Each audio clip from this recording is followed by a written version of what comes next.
Imani në Ramazan.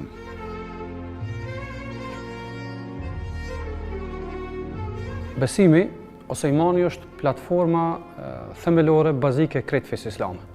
Gjithçka që ndërtohet në fen tonë islame është ndërtuar mbi platformën e besimit, i cili pashmangshëm personifikon bazën ose themelin mbi të cilën qëndrojnë detyrimet, adhurimet ndaj Allahut xhalla shanuhu, bazamentin mbi të cilën ndërtohet sinqeriteti, drejtësia dhe raportet si të njeriut me krijuesin, si të njeriut me anëtarët dhe pjesëtarët tjerë të shoqënisë.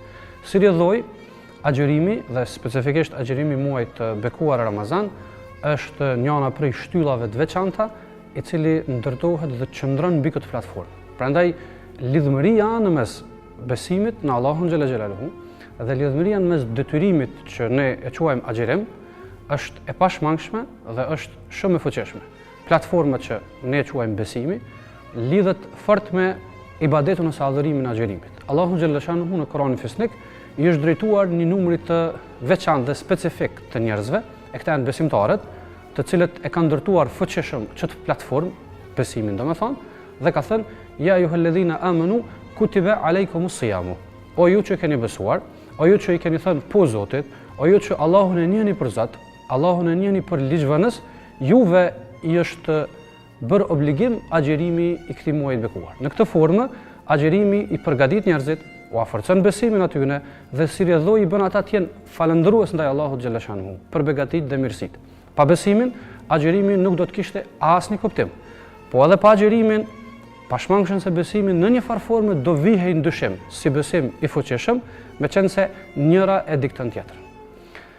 Institucioni i pakontestueshëm që quhet devotshmëria është objektiv themelor i agjerimit. Prandaj devotshmëria ose kjo shkallë kaq fisnike, të cilën Allahu xhalla shanuhu e don dhe e kërkon nga besimtarët, është një kriter që dëshirojmë të arrijmë, është një element i domosdoshëm për besimtarin dhe kjo shkallë kaq e lartë që quajmë devotshmëri, bazën themelore të saj ka besimin në Allahun dhe agjerimi investon pashmangshëm në rritjen e shkallës së devotshmërisë dhe ka synim kryesor atë. Përndryshe themi se agjerimi nuk ka kuptim nëse nuk të çon në devotshmëri, sepse Allahu xhalla shanuhu ka thonë në fund të ajeteve: "La'allakum tattaqun."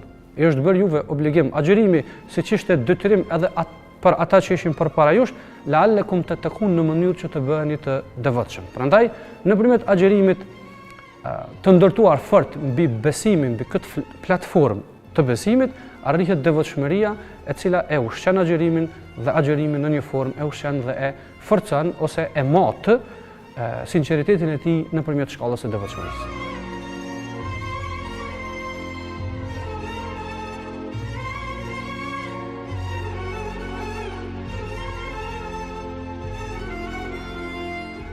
Agjerimi muajit të bekuar të Ramazanit pashmangshëm është edhe një herë konfirmim i besimit të fortë në Allahun dhe në cilësitë e tij absolute, e prej tyre është besimi në Allahun falës i mëkateve.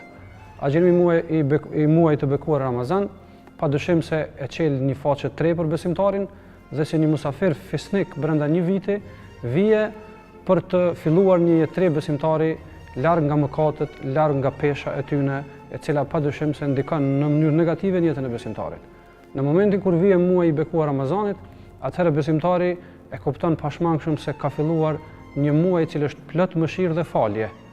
Dhe nëpërmjet kësaj ai e jeton jetën e tij në formë më të begatshme. Pejgamberi alayhi salatu wassalam ka thënë: "Wa lis-sa'imi 'inda fitrihi da'watun la turad." Duke besuar besimtari se çush ka thënë pejgamberi alayhi salam, agjeruesi në momentin e iftarit është duaja e tij nuk kthehet mrapa. Me anë të kësaj besimtari çdo ditë përpara iftarit tij kërkon nga Allahu falje dhe nëpërmjet kësaj ai e fisnikron jetën e tij dhe duke besuar Zotin dhe faljen e Allahut, jeta e tij bëhet më e lehtë dhe epoka e re e jetës së tij që po fillon begatohet në këtë muaj të bekuar.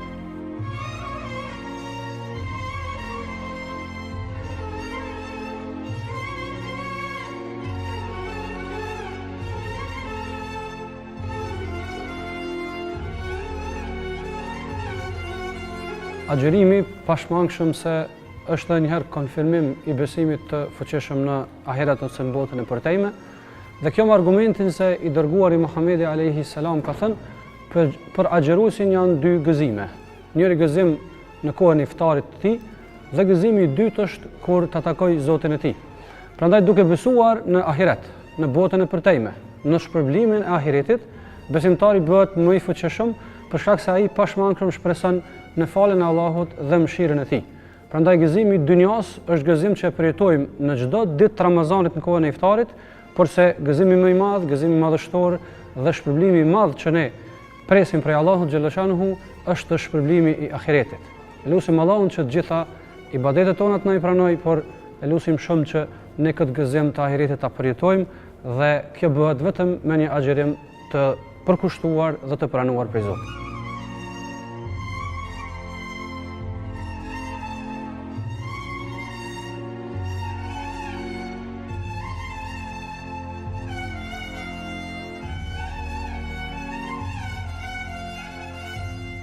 Ramazani është muaji më i mirë dhe më i begat, e nata e Kadrit është më e mirë e netve. Ajo që Zoti më së shumti e don nga ne është që ne atë ta lutim e ai të neve të na përgjigjet dhe të na falë. E kishte pyetur Aisha radiallahu anha Muhammedin alayhis salam që po e takuam natën e Kadrit që të lutemi në të, e i dërguari alayhis salam i kishte thënë: "Thuaj, o Allahu im, ti je falës, e don faljen, andaj më fal mua."